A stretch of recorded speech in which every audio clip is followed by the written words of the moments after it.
Hi everyone, here we've got UMIDIGI X, and let me share with you how to change the sleep time on this device. So first of all, we have to enter the settings, and now let's scroll down and tap on the display.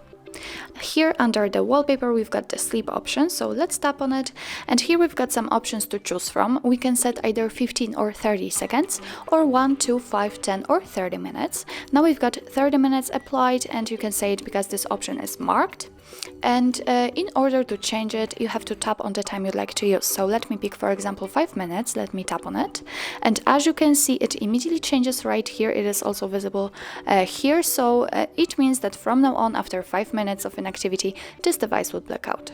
So actually, that's all. This is how to change the screen timeout in your UMIDIGI X. Thank you so much for watching. I hope that this video was helpful, and if it was, please hit the subscribe button and leave the thumbs up.